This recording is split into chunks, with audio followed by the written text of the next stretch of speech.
Hey, good morning, guys. I hope you guys are having a good day. I'm Dr. Boyce Watkins from Your Black World and the Black Business School. And I got up today and I decided I wanted to talk for 1 second about some of the stuff going on with reparations. I just have more thoughts on how I feel about the hearings. In case you don't know, there are these interesting, some would say historic hearings on reparations that took place last week that featured people like Danny Glover, Ta-Nehisi Coates, and some others. And I think that obviously, the hearings like this, need to happen. They should have happened a long time ago. I think that the degree of disrespect toward black people is pretty unprecedented. In terms of historically how badly this country has treated African Americans and people, of African heritage. And what I'll say is that if you're a descendant of slaves, I guess these hearings are better than nothing. But really, these hearings should have probably happened 100 years ago. And also, the interesting thing about the hearings is that the hearings don't really show a genuine desire, a genuine level of interest on the part of of the Democratic Party to really do the right thing. It's one thing when somebody pays a debt to you or does the right thing, and they do it under their own free will, at a random time. It's another thing when they only do the right thing when they are trying to get your vote. When it's right before the 2020 elections, and because they are mortified that Donald Trump's going to get reelected, suddenly it's like, okay, black people need this reparations thing to happen. Let's hold some hearings. Hearings, I don't think hearings are hard to trust because hearings are a lot of times it's just a show, it's just a circus. I think about when Mark Zuckerberg from Facebook went in front of Congress and they had the big hearings, and then nothing really sort of came of that. There's no sort of requirement that says because there were hearings, this is going to change, this is going to change, this law is going to pass, etc. None of that. And I think in this case you're going to see the same thing. I think that the reason that they're committing to study reparations is because that's the best you're going to get. That's the most you're going to get out of a Congress that historically hasn't had any reason to care much about black people or black voters.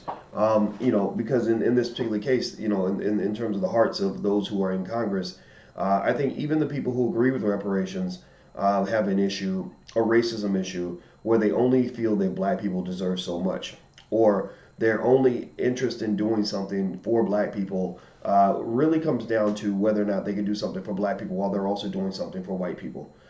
So that's why, with the reparations conversation, you're not going to talk about just reparations for slavery. Even the New York Times has already begun to talk about reparations for people in the LGBT community, and which actually gets to my next point. The reason that you see people making these silly arguments like, well, if black people deserve reparations, then gay people, immigrants, everybody else deserves reparations. The reason these arguments don't have validity is because you don't have important people in the conversation like Dr. Claude Anderson, who wrote books like Powernomics, where Dr. Anderson, explains pretty clearly that the reason reparations are owed to black people in particular is because black people can specifically be shown as being a source of economic gain and growth for other people. Black people weren't just mistreated. That right there might deserve a penalty. That might double the amount, of reparations for pain and suffering. But there were specific dollar amounts of wealth extracted from the black community, going, all the way from, literally millions of hours, millions of man and woman hours of free labor, all the way down to stolen property, stolen opportunities. The inability, the stolen right to participate in the growth, the economic growth of America that took place as a result of slavery. Well, labor is wealth, and they took our wealth from us, by force. And so that conversation isn't being had because, the Democrats tend to be heavily focused on social issues, how you treat black people, following the black man around in the mall because you think he might steal a pair of shoes, or the old white lady clutched her purse because she doesn't like black people and this is hatred and it has to go away. They get caught up in those things, these fluffy things that don't matter. what matters in America is wealth. You know, the power in America is driven by wealth.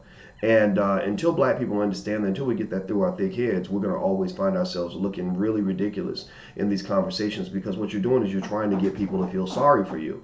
And by getting them to feel sorry for you, you're hoping that they'll give you, a little donation. And a donation is never even close to the amount of wealth that you can extract by engaging in relevant, meaningful trade. When you are able to negotiate firmly and develop a trade mechanism, then you get a whole lot more wealth than you can by getting charity. An example might be, if I'm a businessman, or let's say I'm not a businessman and I become a beggar, and I say, hey, can you feel sorry for me and give me whatever's in your pocket? Well, you might give me a quarter, you might give me $1, you might give me 85 cents.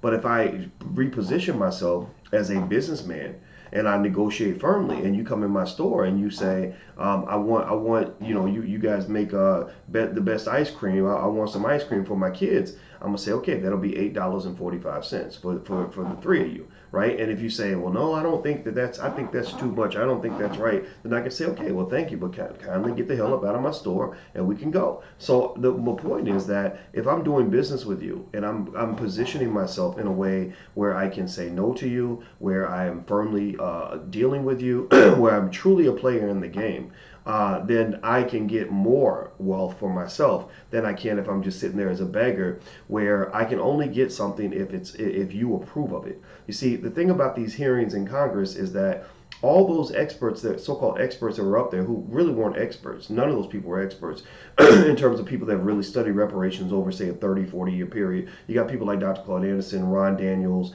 even Julianne Malveaux, others who I think are right there. All of them are right there in D.C. or near D.C. and could easily pop on, drive down the street and be at the hearings. But why are those individuals not invited? Well, because you have hearings that only happen if the people speaking on behalf of black people are those who have been approved by white people. You can't have a hearing like that. You can't have, if you think of it as a prosecution, you can't have a prosecution where the defense attorney and the prosecutors must all be approved by the person who's being accused of the crime, right? You can't have that. It's not going to work. It's going to be a sham. And the thing is that for black people, and the fundamental idea that you must understand, black people, is that because you have not, put your energy into position yourselves as a true economic player in America, you have remained an economic pawn. You are not moving pieces on the chessboard. You are a piece on the chessboard. So the fact that you're a pawn is exemplified by the fact that these hearings, the only people allowed to speak on behalf of black people are those that are pre-approved by those who run the white power establishment. Two, the only as far as the whole conversation on reparations, this is all happening because they're trying to basically manage and control black people to get black votes. So you're a pawn. They're playing with you. They're saying, okay, we need to get these people excited to vote for us. So what can we do? Well, let's give them a show, because Negroes like a good show.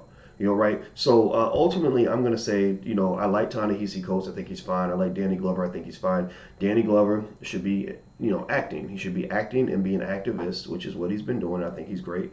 Ta-Nehisi should be off writing books. You write for the Atlantic and these white publications. Go do that. That's good. That great for you. Keep doing that. Keep making that money. But in this negotiation, there should be at least a couple of people that are also there speaking, who have been selected by the black community, by core members that are actually connected to the community, who care about the community. Honestly, I think a person like a Louis Farrakhan would be ideal, but again, America doesn't pre-approve Farrakhan. So even though black America pre-approves of Farrakhan, right? So that's what tells you about the power dynamic. How is it that you have one man, if the black America voted, they would support Farrakhan. But if white America votes, they would not support him. So therefore, Farrakhan's not in that equation. So basically, you're having the wrong game being played in the wrong arena, using the wrong rules with the wrong referees. And when that happens, don't be surprised when black people lose, because you have nothing working in your favor to make sure you win the game. So that's it. That was my two cents on the hearings. I don't want to be pessimistic about it, but I'm not excited about it. It doesn't inspire me to go vote for anybody. I'll tell you that much. And so anyway, that's it. I'm out of here, guys. Hit the thumbs up button. Hit the subscribe button, hit the share button. Also, don't forget, I'll be in New Orleans next week. We're doing a business summit, a 2-day business summit, a 48-hour business school. You can go to drboyceneworleans.com to learn more. Also, I'll be in Chicago July 28th. You can go to drboycechicago.com. And the All Black National Convention happens in September. You can go to allblacknationalconvention.com. Hit the thumbs up button, hit the share button, hit the subscribe button. I'm out of here. Take care. Have a good day. Peace.